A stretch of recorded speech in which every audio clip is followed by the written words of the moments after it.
que é para não... Bom, agora eu sabia que havia um problema, que eu também não estava a ouvir aqui,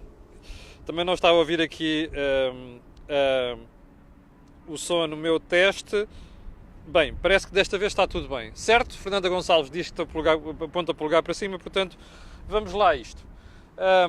Olha, o que é que tenho para si hoje? Vou começar com o período de antes da ordem do dia, para lhe dar conta de mais uma manchete que mostra o regabof que foi Portugal nos últimos 15 anos ou 20. Isto é a manchete do Correio da Manhã. Por favor, não venham aqui com tretas. É o Correio da Manhã e Diabo 4, como alguns chofinhos fazem por aí. Diz assim: Pinho, Manuel Pinho, ex-ministro da Economia de José Sócrates, limpa 2,7 milhões em perdão fiscal. Dinheiro em contas de offshores depositado na Suíça. E depois explica: a adesão ao regime excepcional revela contas no Panamá e Ilhas Virgens Britânicas. É tudo sítios muito recomendáveis, como sabe, não é? Investigação. A Justiça quer saber se transferiu dinheiro para Portugal. Bom, você recorda-se de daqui a uns anos o governo do engenheiro Sócrates ter decidido um RERT. R-E-R-T. Era uma espécie de perdão fiscal para quem tivesse dinheiro em Portugal, fora de Portugal, trouxesse para Portugal, e que não seria penalizado por causa disso. Bem, ao que tudo indica, houve vários políticos, o Ministério Público diz que o próprio José Sócrates fez isso, que usaram isso para lavar dinheiro. Houve uma pessoa muito chegada também, pelos vistos, ao engenheiro Sócrates, o Dr. Ricardo Salgado, presidente do BES na altura, também muito chegado, entre aspas, não é? Também terá utilizado isso para não pagar impostos e para não ser penalizado do ponto de vista fiscal.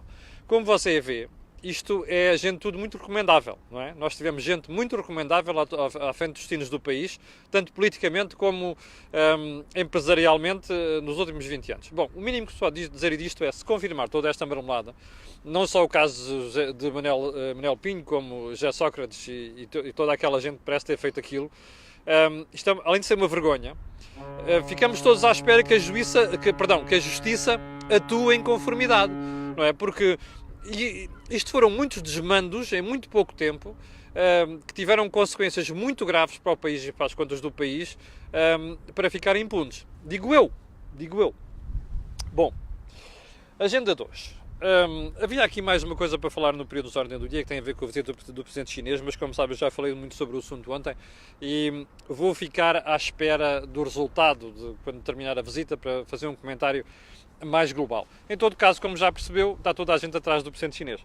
Eu não resisto a citar um comentário de alguém que me mandou ontem, um espectador do Cor do Dinheiro, que ontem dizia assim: Camilo, você está um bocado distraído, pá. Porque, repare, os nossos políticos em Portugal são muito céleres e muito lestos a criticar certas ditaduras. Mas depois, quando são outras ditaduras... Perdão, está mesmo muito frio.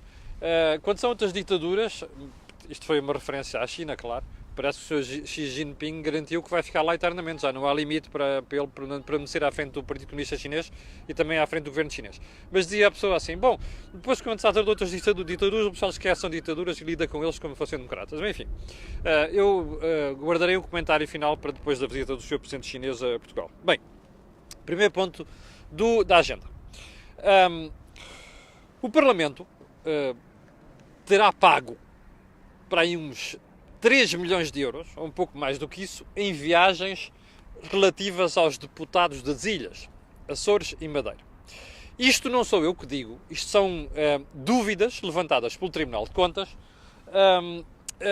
numa auditoria que foi feita às contas de 2017. E já agora, para você não ficar a pensar que isto é invenção minha, eu vou-lhe mostrar quem é que fala no assunto e já agora a seu dono. Aqui está. É o jornal I, que diz Parlamento fora de controle. O Tribunal de Contas critica as regras da Assembleia da República, é impossível fiscalizar. Repare isto, é impossível fiscalizar se pagamentos aos deputados são devidos. E cá está, os 3 milhões de euros em viagens em 2017, e diz também que o Conselho de Administração da Assembleia da República reúne-se hoje de emergência e Ferro Rodrigues convocou a conferência de líderes parlamentares para tentar minimizar o impacto público das conclusões do Tribunal de Contas. Bom, como já percebeu, se isto for verdade, se esta reunião extraordinária for verdade, porque eles estão preocupados com o impacto que isto vai ter na opinião pública, isto no mínimo se pode dizer uma vergonha, não é? Porque o Sr. Presidente da República, o Sr. Presidente da Assembleia da República e os deputados não deviam estar apenas preocupados com o impacto e na imagem dos deputados, ou seja, com o impacto público desta história, mas deviam estar preocupados com outra coisa. O que é que vão fazer para garantir que nos dão uma resposta concreta e cabal sobre isto foi assim ou não foi assim? Número 1. Número 2. Bom, se foi assim, o que é que a gente vai fazer daqui para a frente para evitar que volte a ser assim? Não é? É desta forma que se resolvem as coisas. Bem, nós todos já sabemos qual é a opinião que a opinião pública tem, passa a redundância, dos políticos. E frequentemente vemos nas redes sociais aquelas referências ao Parlamento que eles ganham, não sei das quantas. Bem, eu estou à vontade para dizer isto, que acho que os deputados ganham mal. Eu não sei se é porque os deputados ganham mal que acontecem. Mas uma coisa é certa. Situações destas só servem para dar cabo do pouco que resta da credibilidade da Assembleia da República e dos deputados e da classe política em geral. Porque a sensação com que o cidadão comum, que ganha muito pouco e vive miseravelmente, tem é aqueles gajos, é esta a expressão, aqueles gajos tratam-se todos muito bem, inclusive cometem crimes ou ilegalidades, crimes entre aspas, e nós somos penalizados por tudo aquilo que fazemos. Bom, como você sabe, os deputados têm imunidade parlamentar. Mas eu acho que há uma sugestão que eu gostava de fazer ao Sr. Presidente da Assembleia da República e aos deputados em geral. Se provar que esta história dos 3 milhões de euros se confirma, ok? Se provar isto, eu tenho um convite a fazer aos seus deputados. Peçam eles, quem estiver envolvido, obviamente, nesta história, peçam eles mesmo o fim da sua imunidade parlamentar para isto ser analisado pela Justiça. Porque há de haver coisas que são meras irregularidades, outras que são falsas declarações. Seguramente, porque não se pode dizer, bom, pagou-se indevidamente 3 milhões de euros por dar cá aquela palha. É muita massa. Convirá-se a ser 3 milhões de euros. Não são 3 mil euros, não são 330 mil euros, não são 300 mil euros. São 3 milhões de euros. É muito dinheiro. Ou seja, é dinheiro do contribuinte. Portanto, nós contribuintes exigimos que quem fez isto, ou quem é responsável por isto, seja responsabilizado. Seja responsabilizado quem devia fiscalizar e seja responsabilizado se os deputados em si, se os deputados individualmente, tiverem contribuído para aquela situação. Fica aqui a sugestão feita. Que é para não ficarmos todos com aquela sensação que o cidadão comum é alvo da justiça e é penalizado severamente e depois a classe política faz aquilo que lhe apetece. Bom, seguindo para mim. Ontem eu já desconfiava disto. Bom, antes de prosseguir, quero dizer aqui alguma coisa. Eu não tenho nada de pessoal contra o Mário Centeno, ok? Não tenho nada. Mário Centeno foi uma pessoa que foi muitas vezes ao meu programa de televisão, na RTP, na altura, A Cor do Dinheiro, para falar sobre economia. Mário Centeno é um técnico bom. Mário Centeno é um indivíduo que sabe muito, por exemplo, de contratos de trabalho, que é curioso que ele agora no governo esqueceu-se disso tudo. Mas enfim. Eu não tenho nada contra ele do ponto de vista pessoal. Tenho muita coisa contra ele como ministro, portanto, institucionalmente. E é nessa condição que vou falar agora. E como tenho falado nos últimos tempos. Eu já desconfiava disto, mas confirmei ontem. Há, de facto, 2 Mários Centenos, como o Dupont e o Dupont. Há um Mário Centeno Tuga, Ministro das Finanças português, e há um Mário Centeno Europeu, que é Ministro das Finanças Europeu. Ministro das Finanças, entre aspas. Bom, estes 2 Mários Centenos raramente estão em concordância um com o outro. E ontem aconteceu isso. E já agora eu vou-lhe reproduzir uma conversa imaginária que terá acontecido no Eurogrupo. Assim, olha, tem aqui o Mário, deixa-me pousar aqui os óculos antes que esparta, tem aqui o Mário Tuga e o Mário Ministro das Finanças Europeu. E diz assim o Ministro das Finanças Europeu, ó Mário, estou aqui a olhar para o teu orçamento, e isto não bate com coisa. Como se diz no Algarve, não está capaz. E aqui o Mário Tuga diz assim, como assim? Porra, peraí, olha lá, as contas não batem certo, estás em vias de virar para a estabilidade e crescimento. Deixa de tretas, Então, ouve lá. Então, o máximo de despesa que podias fazer é 3,4%. Aliás, é 0,7%, tu fazes 3,4%. Olha, o déficit estrutural devia estar nos 0,6%. Aliás, o saldo superávit estrutural, e tu estás nos 0,2%. Mas que conversa é esta? E ele, caramba, tu sabes lá como é que se calcula o saldo estrutural. Está a ver esta conversa. E depois diz assim o Mário, Ministro das Finanças Europeu, Marinho, faz-me um favor, vá lá, corrige lá aquela porcaria, aumenta os impostos, E diz assim pois, olha, tu tinhas jeito para Ministro das Finanças. Está a ver? Nós temos um Presidente do Eurogrupo que dá indicações ao Ministro das Finanças português, que é exatamente a mesma pessoa. Isto é estranho, não é? Mas isto acontece. É para você perceber os riscos que era termos um Ministro das Finanças que é presidente do Eurogrupo. Isto não aconteceria se o Ministro das Finanças, nosso, tivesse feito um orçamento ou tivesse a fazer uma política orçamental correta. Mas não está. Ao contrário do que ele diz e ao contrário do que o Governo da Praia propagandear. O último relatório da Comissão, que eu lhe falei aqui há 2 semanas, diz coisas tão simples quanto isso. É pá, peguem nos resultados do Banco de Portugal, que vão receber os dividendos, mais da Caixa Geral de Depósitos, e amortizem dívida. Não vão utilizar isso a fazer despesa. Isto diz o relatório da Comissão. E isto diz o Ministro das Finanças Europeu ao Ministro das Finanças Tuga. Eu confesso que não consigo perceber como é que um dorme com o outro. Não consigo. Nem consigo perceber como é que, do ponto de vista de consciência, um e o outro se entendem da mesma pessoa. Mas uma coisa é certa. Alguma coisa estamos nós a fazer mal para termos um Ministro das Finanças Europeu a dizer ao mesmo Ministro das Finanças português que ele tem que mexer no orçamento porque aquilo que vai acontecer no próximo ano é um risco muito grande de se violar o Pacto de Estabilidade e Crescimento. Alguma coisa está mal. Bom, e os fofos, que normalmente me insultam-me fazer estas críticas, epá, por favor, arranjem lá uma justificação para nós termos este Tuga a falar com o europeu e não se entenderem um com o outro, ok?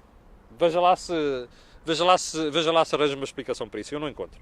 Bom, o mesmo Mário Centeno, o Ministro das Finanças Europeu, anunciou ontem solenemente a reforma da Zona Euro. Eu percebo que ele queira deixar uma marca enquanto Ministro das Finanças Europeu, mas o que eu tenho a dizer sobre aquilo que se decidiu ontem, embora positivo, é muita parra e pouquíssima uva. E eu vou-lhe dizer porquê. Em cima da mesa estão 3 coisas. Olha, criar um Fundo Monetário Europeu, ok? Um sistema de garantia de depósitos a nível europeu e um orçamento das finanças comum da zona euro. Destes 3 pontos, apenas o primeiro ficou decidido ontem, que é transformar aquele mecanismo que ajuda os países europeus em dificuldades numa espécie de Fundo Monetário Europeu.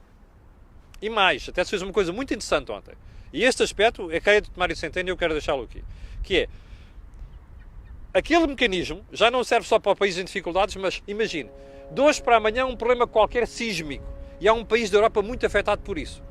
É possível utilizar fundos naquele mecanismo para ajudar os países a fazer uma transformação estrutural. Está a perceber?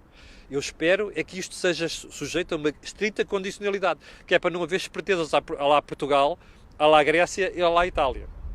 Bom, agora dirá você, porquê é que é importante o resto? Olha, é muito simples, porque enquanto você não estiver no sistema europeu de garantia de depósitos, não há união bancária.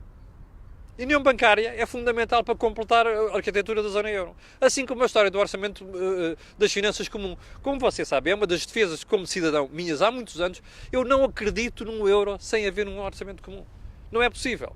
Mas o problema é que você tem os problemas em França. Como você está a ver, aquilo não acalmou, não se vai resolver muito facilmente. É sempre à francesa. Os franceses são assim, não se admira que os franceses são assim. E depois, por outro lado, ainda não tem, mesmo na Alemanha, um commitment europeu. Aqueles países não estão preparados ainda para dar um salto para aí. Como sabe, a União Europeia avança sempre por avanços e recuos aos solavancos, mas sobretudo quando está à beira do abismo. E é que ela avança mesmo. Portanto, aguardemos. Ou seja, eu gostava muito de dar os parabéns totais e fantásticos ao Mário Centeno, mas não consigo. Dou-lhe os parabéns, que é aquela parte que ficou resolvida ontem, que é interessante, mas não chega. Bom, continuando para bingo, os trabalhadores do Porto de Leixões dizia ontem estão a ser coagidos a fazer greve. Mais, um dos responsáveis do sindicato, aliás, os trabalhadores, veio denunciar perseguições e coisas do género. E ontem, salvo erro, numa entrevista na RTP, eu ouvi a RTP entrevistar o António Mariano, como sabe é o líder do sindicato aqui em Lisboa, e ele dizia, bom, mas o que é que se passa ali? Não é verdade, não estamos a pressionar ninguém, não sei o quê, mas olha, ali há uma aliança muito espúria entre os trabalhadores, os sindicatos e a direção do Porto. Hã? Espera aí, o Porto funciona, os trabalhadores entendem-se com a administração. Hã? O Porto é o melhor de Portugal, é muito bem gerido. E este fulano acha que aquilo está errado. Está a ver? Está a ver onde é que está? Já viu o raciocínio do sindicalista? É? Já viu? Ou seja, está a funcionar, está mal. Ou seja, o que está a funcionar está mal. O que este fulano quer é uma coisa lá Setúbal e uma coisa lá Lisboa, que são portos que não têm ponta por onde se pega. Está a ver? Ó fofinhos, digam-me lá, isto é sindicalismo? Não! O António Mariano e os sindicatos querem controlar os portos todos, querem ser eles a mandar os portos. Meus amigos, não são os sindicatos que mandam na gestão, é a direção, é a administração dos portos. Estão a perceber ou não? Era bom que metesse isso na cabeça. E já agora, convinha que a Justiça investigasse corretamente o que é que está a passar, porque é inadmissível que haja sindicatos a coagirem trabalhadores para obrigatoriamente fazerem greve. Ou seja, para estragarem aquilo que é uma coisa que funciona bem, que é o Porto de Eleições. É inadmissível. Vamos ver se a Justiça chega a alguma conclusão. Eu vou estar atento. Bom, ponto seguinte que se faz tarde. 7 anos depois, Portugal volta a ter uma empresa com rating A. Olha, está tanto frio que até os óculos condensam. Que é a Brisa. Primeiro ponto, parabéns à Brisa. Segundo ponto, já viu as consequências da crise que a gente teve em 2011? Foram precisos 7 anos para uma empresa voltar a ter rating A. Mas eu tenho aqui um desafio para si. Se isto se passou com uma empresa, diga-me lá quantos anos vão ser precisos para a República Portuguesa voltar a ter um rating A. Diga lá. Eu vou-lhe dar aqui um palpite. Há uns bons 8 anos, houve um responsável de um banco central que me disse assim: vocês, Portugal, vão demorar 10 anos para voltarem ao rating A. Nós, como sabem, nós tínhamos rating AA antes da crise. Já passaram 8 anos e eu não acredito que nos mais 2, aliás, eles diziam 10 anos, assim é que era, já passaram 8. Eu não acredito que nos próximos 2 que faltam nós chegamos ao A. Sabe porquê? Porque nós devíamos ter sido mais ousados na política orçamental, tal como foi a Irlanda. Perceba? E, portanto, enquanto nós não tivermos um commitment ainda mais sério do que aqueles que tivemos até agora, em matéria de política orçamental, pode dizer adeus a rating A. E o rating A, recordo, era uma coisa muito importante que nós precisávamos mesmo ter para podermos chegar a um custo de financiamento abaixo de 1%. Deixa-me dar-lhe só este exemplo. Nós estamos todos felizes em Portugal porque pagamos taxa de juros a 10 anos abaixo de 2%. 1,9% à volta disso. Sabe quanto é que paga a Irlanda? Abaixo de 1%. Percebe? Abaixo de 1. Diga-me lá, isto não faz diferença depois nos juros que a gente paga ao exterior? Faz.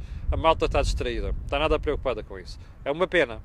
Portanto, olha, você vai ficar mais uns quantos anos sem rating A. Pode ter a certeza. Cheguei ao final do programa de hoje. Vamos ter Think Tank por volta das 19 horas, com o Jorge Marrão e com o João Guiar. Quanto a nós, voltaremos a ver-nos amanhã, às 8 da manhã. Mesmo para o final, vou-lhe pedir o favor que peço sempre, ponha aí um gosto e faça partilha nas redes sociais, porque aquilo que você ouve aqui, não ouve em lado nenhum. Obrigado e até amanhã às 8.